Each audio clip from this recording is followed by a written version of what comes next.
Hello and আসসালামু আলাইকুম everyone. আজকে সকালের নাস্তা দিয়ে ভিডিওটা স্টার্ট করে দিলাম। আই হোপ আপনাদের কাছে আমার ভিডিওটা ভালো লাগবে। সকালের নাস্তা করে তাড়াতাড়ি করে আজকে শাওয়ার নিয়ে নিলাম আর আজানের জন্য আমি এখানে অপেক্ষা করছিলাম। দেন নামাজ পড়লাম, তারপর এখানে দুপুরের খাবারটা রেডি করে দিয়েছেন আম্মু। এবার লাঞ্চটা করে নিব।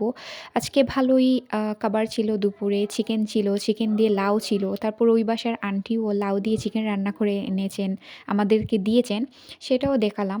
তারপর ছিল কচুরমুখী দিয়ে শিং মাছের শুটকির তরকারি। আলহামদুলিল্লাহ এগুলোই ছিল আমাদের লাঞ্চের আজকের খাবার।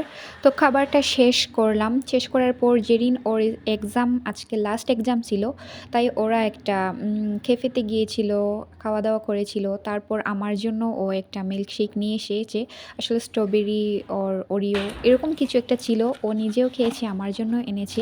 ওর এই জিনিসটা আমার কাছে অনেক ভালো লাগে। খাওয়া দাওয়া শেষ করার পর বিকালের দিকেই আমাদের একটা পার্সেল চলে আসে। আমরা অনলাইনে কিছু জুয়েলারি অর্ডার করেছিলাম, সেগুলাই। তো বিকেলে আর আনবক্সিং করিনি, ওইটা সন্ধ্যার পর আনবক্সিং করলাম। আর এরকম ছোটো ছোটো অর্নামেন্টসগুলো আমি কখনোই অনলাইনে অর্ডার করি না, এগুলো আমি এমনি সব ঘুরে ঘুরে কিনি।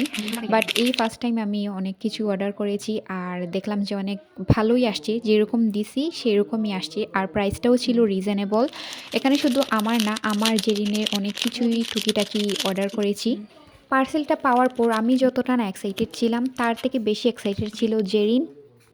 কারণ ও নিজে চুজ করে করে অনেক জিনিস অর্ডার করেছি আর এই ফার্স্ট টাইম এই জুয়েলারিগুলো অর্ডার করেছি। এর আগে এসব জুয়েলারি ও কখনোই পরেনি, কারণ ওর কান পুরানোই ছিল না। তারপর এইগুলা কখনোই ও পরেনি, জাস্ট একটা চেইনই পরা থাকতো ওর গলাতে এসব সময়। দেন এই কাঁটাটা আমার কাছে অনেক বেশি ভালো লাগে। যা যা অর্ডার করেছি সব কিছু মোটামুটি ঠিকঠাকই এসেছে আর কোয়ালিটিও ভালোই ছিল। তারপর আমি এটা রাত ৮টার দিকে মেবি আমি আমার ডিনারটা করে নিব। ডিনারে ছিল আজকে আটার রুটি চিকেন দিয়ে খাবো। আমি বেশিরভাগ সময়ই রুটি খাই আর মাঝে মাঝে ওটস খাই আর কি। তো আজকের ভিডিওটা এই পর্যন্তই। দেখতে দেখতে কোনো কারণে যদি আমার ভিডিওটা আপনাদের কাছে ভালো লেগে যায়, লাইক কমেন্ট শেয়ার করতে কিন্তু একদমই ভুলবেন না। থ্যাংকস ফর ওয়াচিং অ্যান্ড আসসালামু আলাইকুম এভরিওয়ান, বাই।